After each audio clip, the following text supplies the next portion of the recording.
Public તો આવે છે જોરદાર. 70-80 વર્ષથી ચાલે છે.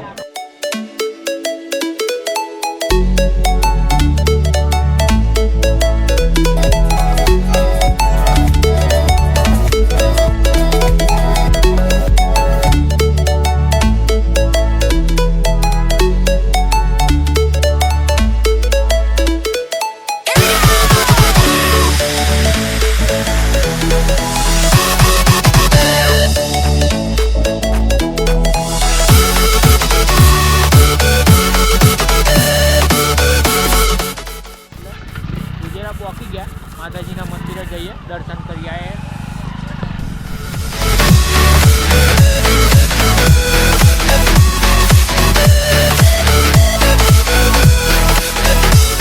તો ફ્રેન્ડ ભીડ તો વધારે જ છે કારણ કે ગાડી જ છે. પબ્લિક પણ વધારે લાગે છે. દર રવિવારે પબ્લિક વધારે આવે છે એવું કહે છે. હેલો ફ્રેન્ડ, તો જુજેરા મંદિર આવી ગયા, પહોંચ્યા. જઈએ ઉપર અને ખાસિયત પૂછીએ અને પબ્લિક તો આવે છે જોરદાર, જોઈ શકો છો વિડીયોની અંદર તમે. તો ચલો ઉપર જઈએ ફટાફટ ઉપર. લાગે છે પબ્લિકને જોઈને તો લાગે છે કે લાઈન જ ઉપર જોઈએ. આસપાસના લોકો પણ વધારે જોઈ રહ્યા છે કારણ કે પહેલી વાર જોયો છે બ્લોગરને એટલે. તો હવે ચપ્પલ કાઢીશ, સીડીઓ વિડીયો ચડે ને ઉપર જઈશ મંદિરે. લાઈન હશે એવું લાગે છે, દૂરથી લાગતું હતું. તો લાઈન તો છે જ, ચાલે લાગી રહ્યું છું પગે તો દૂરથી. અને ખાસિયત પણ પૂછીશું કોઈ મળશે એટલે મહારાજ. તો ચલો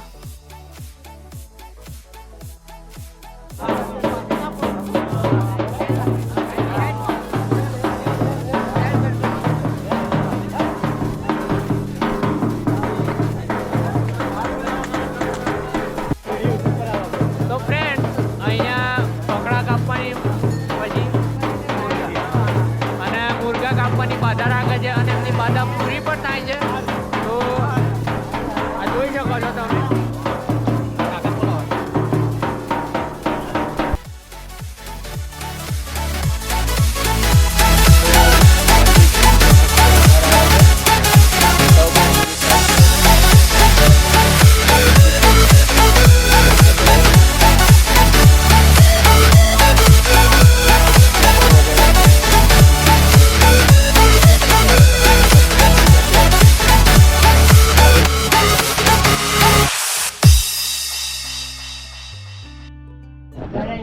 તો ફ્રેન્ડ્સ, આ દાદાને પૂછીશ આ મંદિરની ખાસિયત શું છે અને આ બાધા કઈ રીતે પૂર્ણ થાય છે એ બધું હું આમને પૂછીશું તો એ બતાવશે. સાચી વાત છે. શું આની ખાસિયત શું છે? આની ખાસિયત જે માનતા રાખે એ માનતા થાય ભાઈ. બરાબર. માનતા કોઈ પણ રાખી શકે. અમે સે વખતે છૂટા જ હોય, જેની માનતા હોય એ માનતા એની રીતે કરી શકે. બરોબર. અને આ બધું જે છે એ કઈ રીતે જેમ માનતા રાખેલી હોય એવો કોમ જ હોય. બરોબર. તમે તમારી રીતે રાખી હોય તો તમારી રીતે છો. એમાં અમારી સિવાય પણ કશું ના આવે. તો કેટલા વર્ષથી મંદિર ચાલે છે? બહુ સમયથી ચાલે છે. બહુ ઘડીલોથી ચાલે. એટલે કેટલા 50 વર્ષ તો 70-80 વર્ષથી ચાલે. અમારા દાદાના કેટલી દૂરથી આવે છે? બહુ દૂરથી અમેરિકા સુધીનું માણસ હોય આવે. બરાબર. એમની બધાની માનતા પૂરી થાય. માનતા પૂરી થઈ જાય. બરાબર. દરેકની માનતા પૂરી થઈ જાય. ગાઈસ, તો માતાજીના દર્શન પણ થઈ ગયા અને એમની ખાસિયત પણ પૂછી લીધી. તો ચલો, વિડીયો ગમે તો લાઈક કરી દેજો, સબસ્ક્રાઈબ કરી દેજો અને શેર કરતા રહેજો ચેનલને. તો ચાલો આવજો.